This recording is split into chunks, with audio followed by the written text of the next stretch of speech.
ఈరోజు దేవుని వాగ్దానం యెషయా గ్రంథం 66వ అధ్యాయం 2వ వచనం.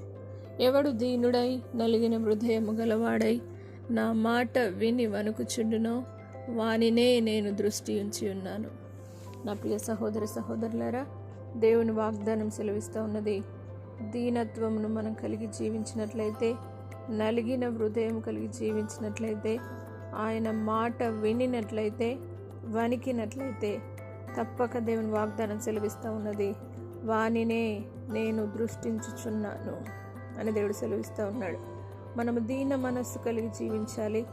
నలిగిన హృదయం కలిగి ఆయన మాట విని ఆయన కొరకు మనం జీవించినట్లయితే, ఆయన యందు భయభక్తులు కలిగి ఆయన అంటే వణుకుచూ ఉన్నట్లయితే ఆయన తప్పక మిమ్మల్ని దృష్టించుచున్నాడు అన్న వాగ్దానాన్ని మీ జీవితంలో దేవుడు నెరవేరుస్తాడు.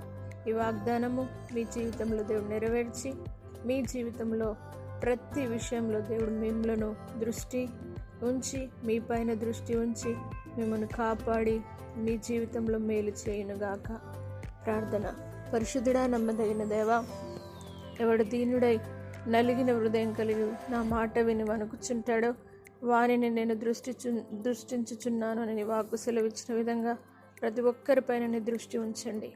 ప్రతి ఒక్కరికి దీనమైన మనస్సు, నలిగిన హృదయం, మీ మాట వినే మనస్సు, నీవంటే వణికే దృష్టి ప్రతి ఒక్కరికి అనుగ్రహించి దేవ, ప్రతి ఒక్కరిపైన నీ దృష్టి ఉంచి వారి జీవితంలో మేళ్ల చేత నింపి ఆశీర్వదించగలరని నజరేయుడైన యేసు పరిశుద్ధ నామమును బట్టి అడిగి వేడుకుంటున్నాము తండ్రి.